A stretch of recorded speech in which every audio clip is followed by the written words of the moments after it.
Lectura del libro del Génesis. En aquellos días, Jacob llamó a sus hijos y les dijo: Reuníos que os voy a contar lo que os va a suceder en el futuro. Agrupaos y escuchadme, hijos de Jacob, oíd a vuestro padre Israel. A ti, Judá, te alabarán tus hermanos. Pondrás la mano sobre la cerviz de tus enemigos. Se postrarán ante ti los hijos de tu padre. Judá es un león agazapado. Has vuelto de hacer presa, hijo mío. Se agacha y se tumba como león o como leona. ¿Quién se atreve a desafiarlo? No se apartará de Judá el cetro, ni el bastón de mando de entre sus rodillas, hasta que venga aquel a quien está reservado, y le rindan homenaje a los pueblos. Palabra de Dios. Te alabamos, Señor. En sus días florezca justicia y paz abundante eternamente. En sus días florezca justicia y la paz abunde eternamente. Dios mío, confía en tu juicio al Rey, tu justicia al Hijo de Reyes, para que riga a tu pueblo con justicia, a tus humildes con rectitud. Que los montes traigan paz y los collados justicia. Defiende a los humildes del pueblo, socorra a los hijos del pobre. En sus días florezca la justicia y la paz hasta que falte la luna. Domine de mar a mar, del gran río al confín de la tierra. Que su nombre sea eterno y su fama dure como el sol. Él sea la bendición de todos los pueblos y proclamen dichosas todas las razas de la tierra. Palabra de Dios. Te alabamos, Señor. Lectura del Santo Evangelio según San Mateo. Libro del origen de Jesucristo, hijo de David, hijo de Abraham. Abraham engendró a Isaac. Isaac engendró a Jacob. Jacob engendró a Judá y a sus hermanos. Judá engendró de Tamar a Farés y a Zara. Farés engendró a Esrón. Esrón engendró a Arán. Arán engendró a Aminadab. Aminadab engendró a Naasón. Naasón engendró a Salmón. Salmón engendró de Rahab a Boz. Boz engendró de Ruth a Obed. Obed engendró a Jesé. Jesé engendró a David el rey. David, de la mujer de Urías, engendró a Salomón. Salomón engendró a Roboán. Roboán engendró a Abías. Abías engendró a Asaf. Asaf engendró a Josafat. Josafat engendró a Jorán. Jorán engendró a Osías. Osías engendró a Joatán. Joatán engendró a Acaz. Acaz engendró a Ezequías. Ezequías engendró a Manasés. Manasés engendró a Amós. Amós engendró a Josías. Josías engendró a Jeconías y a sus hermanos. Cuando el destierro de Babilonia. Después del destierro de Babilonia, Jeconías engendró a Salatiel. Salatiel engendró a Zorobabel. Zorobabel engendró a Abiud. Abiud engendró a Eliaquim. Eliaquim engendró a Azor. Azor engendró a Sadoc.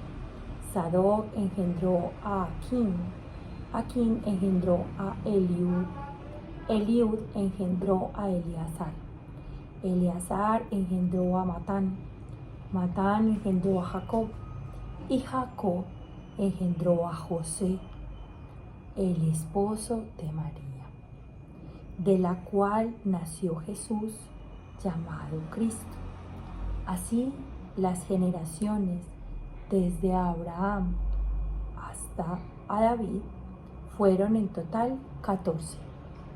Desde David hasta la deportación a Babilonia, 14. Y desde la deportación a Babilonia hasta Cristo, 14. Palabra de Dios. Te alabamos, Señor. Bueno, recordemos que lo que hacemos es pues una reflexión respecto a todas las lecturas. Entonces, hoy tenemos una reflexión en la primera lectura que nos habla del Génesis, en el Génesis, y nos está hablando de Judá. Judá, de ahí viene todos los judíos, ¿cierto? Y en el Salmo nos está hablando de que en sus días florezca la justicia y la paz abunde eternamente. Entonces está hablando de que en su nombre será eterno y su fama madure como el sol, que sea la bendición de todos los pueblos y los proclamen dichosos de las razas de la tierra. Entonces, y en el Evangelio nos está hablando pues como de toda esa ascendencia de Jesús, ¿cierto? Pero es la descendencia de José, ¿cierto? Debería estar hablando de María porque realmente viene de María, pero se habla pues de José, que es lo que se quiere mostrar ahí. Es como que él vivió, nació como hombre, ¿cierto? El mismo Dios. Y cómo se volvió como nosotros mismos, obviamente sin pecado, pues, y con esta misma divinidad, y él mismo se entregó, pues en la cruz, ¿cierto? Porque él habría podido simplemente salir de todo eso. Pero nos muestra su amor, nos muestra su gran amor al mostrarnos toda su vida. O sea, obviamente nosotros no tenemos registro de qué pasó con él. Él viene y aparece como a los 12 años en la pérdida del hallazgo en el templo, pero no sabemos después, pues ya cuando empieza pues como su vida pues pública, ¿cierto?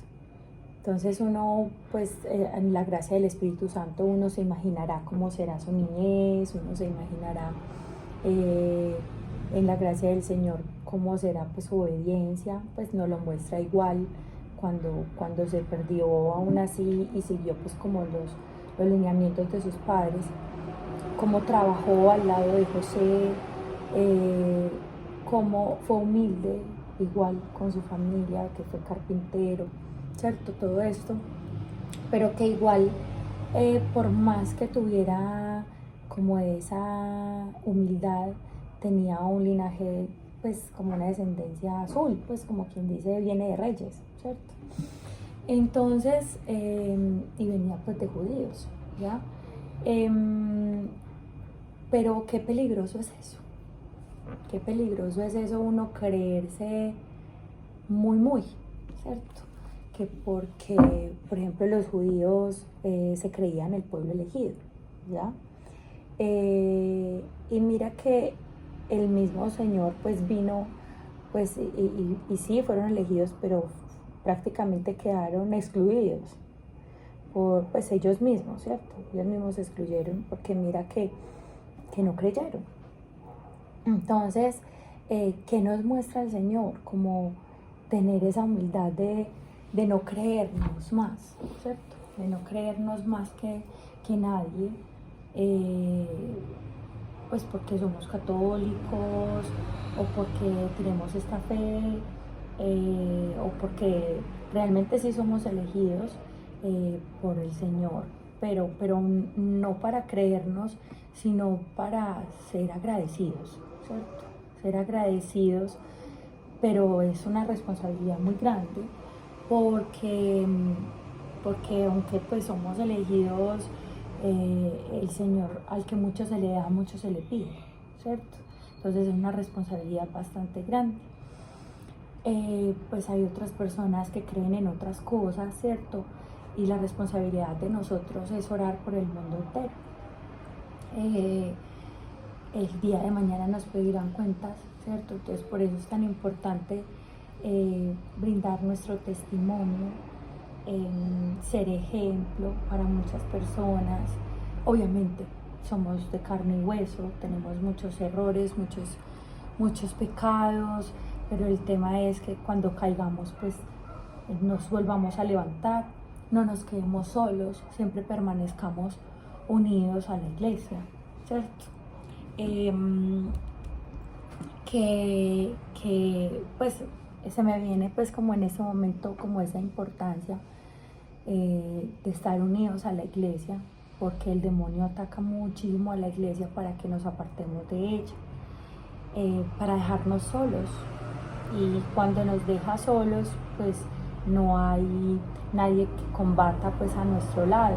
Recordemos que cuando nosotros vamos a la Eucaristía, a la iglesia, aparte de recibir al Señor, pues obviamente que lo más importante, estamos uniéndonos a todos los santos, ¿cierto? La comunión de los santos. Eso es a la iglesia militante, a la iglesia purgante y a la triunfante. Entonces todas esas personas oran por nosotros, ¿ya? Y así como nosotros oramos por otras personas, pues otras personas oran por nosotros. Entonces eso es una bendición grandísima. O sea, es que no le alcanza a uno ni la mente como para darnos cuenta de todas las bendiciones que tenemos al estar unidos a la iglesia. ¿Y qué es estar unidos a la iglesia? ¿Cierto? Eso es un cuestionamiento. ¿Qué es estar unidos a la iglesia? Porque no es solamente ir allá a la misa y decir que somos católicos. Estar unidos es permanecer en gracia, ¿cierto? Estar constantemente confesados, practicar y también pues como ser ejemplo y también tener pues como esta enseñanza de estar de la palabra del Señor, unidos a la iglesia siempre, bajo los lineamientos y sus interpretaciones y enseñanzas. ¿Listo? Entonces hoy el Señor pues en la Navidad que nos recuerda de dónde viene, porque como ya pues va a venir, ¿cierto? Entonces el que nos está mostrando, yo vengo y soy o sea, tenía todo el derecho, o sea, era hasta en la tierra y en el cielo venía de reyes, ¿cierto? Del cielo pues vengo del mismo Dios y hasta de la tierra pues venía de reyes también. Entonces él teniendo todo el derecho de los grandes, de que lo trataran como un rey, pues escogió ser el más humilde, ¿cierto? Él mismo escogió ser el más humilde, obviamente para ya después ser reconocido como el más grande de todos, ¿cierto? Pero ahí nos muestra que de la humildad viene la grandeza, ¿ok? Y que solo un corazón humilde puede ver en la humildad la grandeza. Amén. Amén. Bueno, el Señor me pone en el corazón que el Señor, uno piensa que hay veces que el Señor es esa persona que quería ser cuando está en tentación o cuando está en momentos duros. Uno piensa que el Señor quería ser el más grande, quería humillarnos, No, el Señor no quiere eso. Él quiere esa cosa como para amarnos y respetarnos como nosotros a Él. Pero acá nos muestra que Dios tenía antes todo el derecho para ser fuerte, para juzgarnos, para dejarnos en el pecado. Pero Él fue humilde y se humilló Él mismo. Para salvarnos. Entonces, por ejemplo, hay una parte en un evangelio que decía: siéntate en el lugar más preciado en una fiesta. y te humillarán y te pondrán en el más bajo. Pero siéntate en el más bajo y llega temprano y ellos dirán, amigo, ven acá, yo te ayudo. Sí, vas en el de adelante. Amén. ¡Amén! Bueno, el Señor me pone en el corazón que muchas veces uno cuando, pues en la vida cotidiana, cuando, por ejemplo, uno ya llega de nuevo al colegio y uno se empieza a hacer como el mayor, que sí, yo soy el mejor, yo soy en tal cosa el mejor, y no ayudas a las demás personas como hizo Jesús. Él no se mostraba como el más grande, él siempre se hacía humilde y curaba a las personas que estaban enfermas, que estaban... Ahí, qué pena te interrumpo, mi amor. Ahí es algo muy importante lo que hablabas de la envidia. La diferencia de la admiración y la envidia. Entonces, obviamente hay cosas que no podemos evitar, como tampoco pudo evitar el Señor, ¿cierto? Que hasta lo mataron por envidia. Pero nosotros queremos luchar porque las personas tengan esa admiración y no envidia. ¿Y cómo logramos eso, si se acuerdan? ¿Cómo? Como no es como poniendo a la gente como en contra de uno, es como uno siendo más amable con las personas, no siendo creído con lo que uno tiene. Si uno es muy compartiendo, si uno es muy inteligente, uno ayuda a la otra persona para que también sea inteligente, porque todos tenemos la inteligencia, sino que hay unos que son perezosos y otros que tienen las ganas de estudiar. Uno puede ayudarle a la persona que estudia, a mejorar su vida. Y si la entonces persona eso, no quiere, gente, pues muy terca. Y por eso hay personas que nosotros vemos que no dan rabia, sino que dan admiración, ¿cierto? Que uno las ve, ay, tan bonita esa persona, ay, tan amable, ¿cierto? Y está la otra persona que puede ser también muy destacada, pero de pronto no nos genera envidia, sino que nos da como rabia, ¿cierto? Como esa persona fastidiosa de lo que tiene y que se está pues como enalteciendo, ¿cierto? Entonces eso es lo que nos llama como el Señor hoy, a sacar como esa enseñanza y también evitar, porque es muy dada la persona que se cree mucho, ¿cierto? El pensar que la están envidiando constantemente, ¿cierto? Ay, esta persona es así conmigo porque me envidia, ¿ya? Ay, ese me tiene esa envidia, ¿cierto? Esta persona me dijo esto porque me tiene envidia, ¿cierto? Y cuando somos soberbios, pensamos que todo el mundo nos tiene envidia. Pero cuando somos humildes, esa persona es capaz de decir, ay, ¿será que sí tengo algo de mal?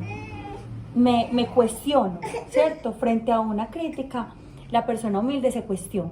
No es para creerse pues todas las críticas que le hacen a uno, no. Sino que uno sí se cuestiona. Entonces uno dice, ¿qué será que estoy haciendo mal como para que esté pasando esto?